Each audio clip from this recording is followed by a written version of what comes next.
Pasok po kami te ah. Gandang araw po. Sige te, upo ka lang po. Ito po yung bahay nyo? Ilang taon na po kayo? 50. 50. Matagal na po ba kayo dito ninirahan? Mga ilang taon na po? Mano na kami, 20. Paukas lang, biniba na kami. Ah, doon kayo sa baba. Hindi dito talaga. Ah, dito lang. Pas giniba. Ba't giniba? Kasi nasabi, tanggalin daw kami rito. Pinabahan na kami kasi ito na natin. Kukunin na yung lupa. Para hinap, binayaran kami. Tapos ba't nandito kayo ulit? Hindi.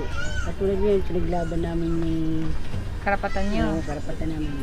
Pumayag namin, open na. Open na. Tapos paano yung binayad sa inyo? Hindi. Sa akin, nabayaran 10. Yung iba 80. Parang hindi na yata. Hindi equal diba? Tapos yung 80 wala dito. Wala. Dito rin. Ah, dito rin.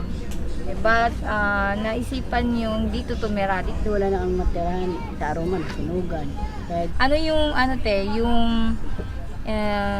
araw-araw na ginagawa nyo dito sa bahay nyo? saing. Tapos yung sino nagtatrabaho te? Tawa ko. Asawa Ito, nyo. Tagaluto. Ah, so anong trabaho ni Mister? Mason. Amazon. So araw-araw siya lumalabas. Ikaw lang yung naiiwan dito sa bahay. Okay. Ano yung time na nandito si Mister? Yung day off niya, walang trabaho. Linggo. So ngayon nandito siya. Oh. Paano naman yung pagbili niyo ng mga pagkain te? Paano yun?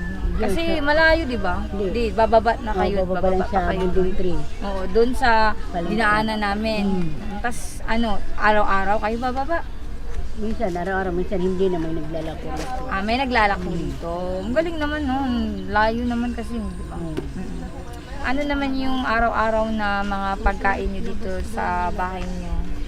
Minsan, araw-araw sa amin, bigas, tubig.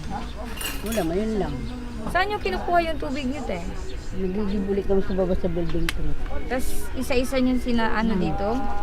Buwat-buwat. Mga Buwat-buwat. ganun-ganun. Ah, so bali, yung isahan na lang, yung mga galon na ginagamit nyo Lahat dyan. yan. Para hindi na babalik. Kabukas naman. Ah, so sino nag-iigib, te? Kami. Kayo lang, anak nyo? Bahay ko ganun. Tulong-tulong na lang. Paano yung CR nyo, te? Saan kayo naging palikuran? Ano ba yan? Diyan? Doon. Ah, so this is their toilet. So, paano yung pag naliligo? Diyan din. Dito na lang. Pag dyan lang. Pero wala po bang sumisilip sa inyo dyan, te? Pag kayo, nagto-toilet? Wala lang, may takot naman na kortina. Ah, okay.